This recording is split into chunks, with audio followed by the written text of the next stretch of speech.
Salve, salve, galera do Terceirão, tudo certo? Vamos aí para mais uma aula de Sociologia. Vamos falar aí no setor 182, o módulo 9. Vamos falar sobre a sociologia brasileira vista sobre a a ótica culturalista. Basicamente, é claro, é essa visão relacionada aí ao pensamento do Weber aqui na sociologia brasileira. E é claro, quando a gente fala na sociologia brasileira e a relação que tem com o Weber, nós estamos falando basicamente de quem? Sérgio Buarque de Holanda. Por isso que a gente colocou o título aí para vocês, A Ética Protestante e o Homem Cordial. Então, primeira coisa que eu quero lembrar vocês aqui, ó, tá aqui a nossa hashtag Fique em Casa, estude comigo, para você não ficar pensando aí, eu não tô entendendo nada, não tô estudando. Calma, terceirão. Calma, terceirão. Tá com nós, tá com Deus. Fechou? Tamo junto. Então vamos cair para cima aí, ó. Quando a gente fala em Sérgio Buarque de Holanda, nós estamos falando basicamente de uma pessoa que tem muitos escritos aí na área da sociologia, na área da filosofia, ou melhor, na área da sociologia e na área da história, que contribuem imensamente para as análises em relação, é claro, à história do Brasil. Primeira coisa que a gente vai lembrar aí, primeira coisa que a gente vai lembrar eu tô vendo aqui que uma abelha me picou, eu tô dando óleo e a abelha me picou aqui, tá doendo um pouco, tá? Foi mal. Não tem problema não, eu não sinto dor, eu sou forte. Vamos lá. Quando a gente fala em Sérgio Buarque de Holanda, tá? Então, a obra Raízes do Brasil, ó, o livro dele chamado Raízes do Brasil, procurou aí, em primeiro lugar, identificar quais traços estavam sendo superados em relação ao atraso do Brasil, principalmente, é claro, desde a origem na colonização portuguesa, quais as perspectivas de mudança, o que a gente pode esperar, o que se esperava aí quando a obra foi lançada no começo do século XX, em relação à mudança, o que pode imaginar aí que vai acontecer com o Brasil no futuro. E é claro, uma perspectiva principalmente não de reescrever a história do Brasil, mas sim examinar. E quando a gente fala em examinar, nós estamos falando de quê? Sai daí, mosquito. Estamos falando dessa perspectiva weberiana em relação à sociologia compreensível, e não simplesmente entender, tem que compreender. E aí, é claro que dentro dessa ideia trabalha-se com características relacionadas à sociabilidade, aos padrões culturais, e aí, é claro, a gente tem toda uma questão relacionada às inquietações intelectuais, quem ajudou a escrever alguma coisa sobre a sociologia brasileira, também analisando instituições e mentalidades, e é claro que a gente percebe, aqui a chave ficou um pouquinho para lá, tá? Desconfigurou, foi mal. O que teve continuidade e ou foi superado pelo progresso. O que se pode perceber? Dentre essas características aqui, dentro dessa análise, o que teve continuidade, o que foi superado aí pelo progresso dentro da história do Brasil. É aí que o Sérgio Buarque cai para dentro da análise da sociedade brasileira com base na sociologia weberiana. Por quê? Porque ele vai, então, selecionar os traços típicos da formação nacional, então ele vai identificar aí, claro, nas três etnias importantes para o surgimento do Brasil, de que maneira isso acabou acontecendo, compreendendo a difusão da influência ibérica no Brasil. É aí que nessa análise ele vai categoricamente defender o seguinte: olha, o que acontece no Brasil por culpa dos portugueses, por culpa principalmente da colonização portuguesa ibérica, isso aí ele vai, de certa maneira, pegar como exemplo a análise do próprio Max Weber em relação à obra Ética Protestante e o Espírito do Capitalismo é o seguinte: os países que tiveram colonização, ou melhor, os territórios coloniais que foram colonizados por países católicos tiveram aí uma determinada característica.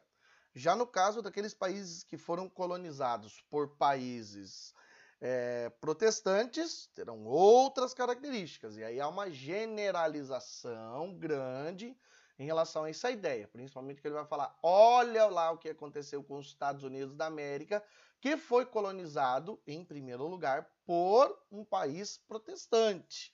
Lá teve um desenvolvimento enorme, violento, nossa, que maravilha. E olha só, o Brasil foi colonizado por um país católico.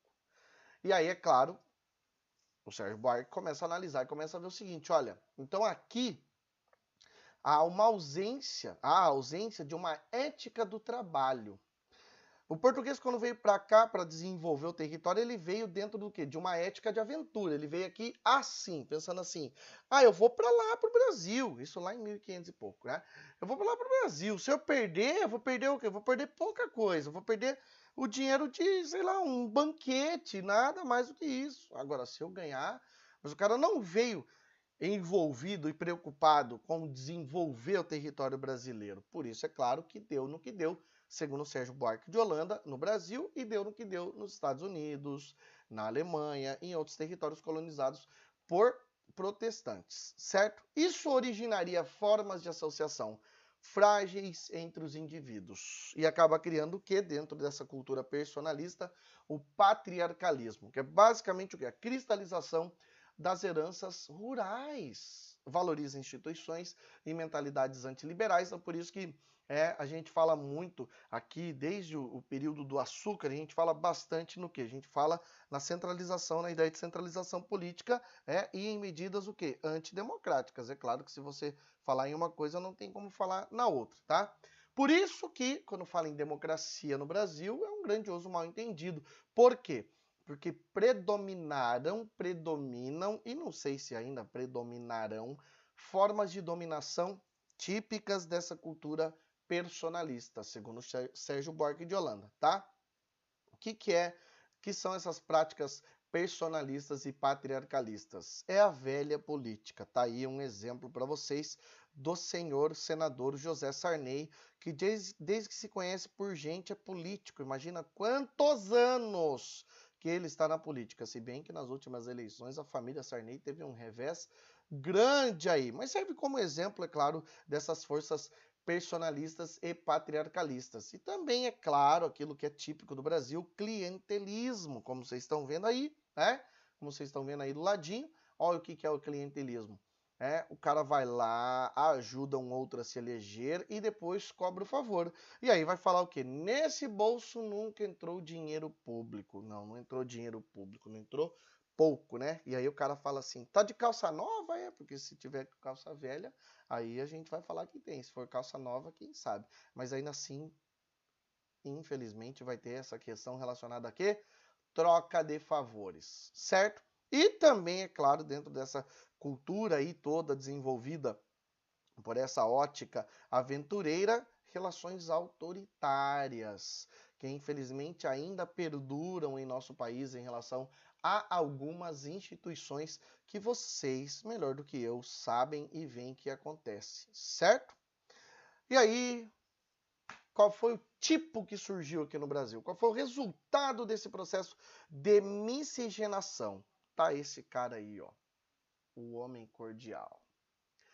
Esse cara aí que tá longe de ser o homem cordial. O homem cordial, segundo o Weber, é aquela pessoa polida, educada, que quer saber de trabalhar, que quer saber de desenvolver ao máximo, que não se atém a questões mundanas, não vai para farra, nem pinga, nem para foguete, nem quer saber de baralho.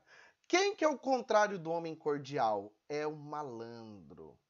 Quem que é o malandro? Aqui devia estar tocando assim aquela música. E malandro é malandro, mané é mané, e daí? Podes crer que é. Já ouviram essa música, né? Se não ouviram ainda, por favor, procura lá no YouTube, tá? E aí você vê o que aqui, ó.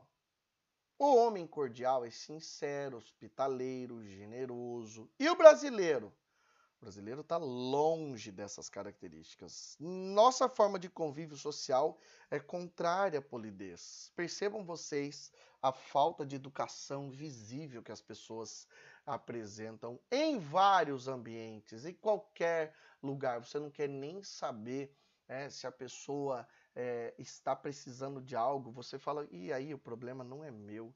E a falta de educação, na verdade, o que acontece mais? É a rispidez, né? Quem que é o malandro? O malandro é o cara que é simpático, aparenta camaradagem, esperteza, falsa intimidade, ele acha que é amigo de todo mundo. E tem o quê? desprezo pelo trabalho. Segundo Sérgio Buarque de Holanda, esse desprezo em relação ao trabalho vem de quem? Principalmente dos portugueses que chegaram aqui e ao invés de desenvolver uma ótica, uma ética do trabalho, desenvolveram uma ética aventureira, certo?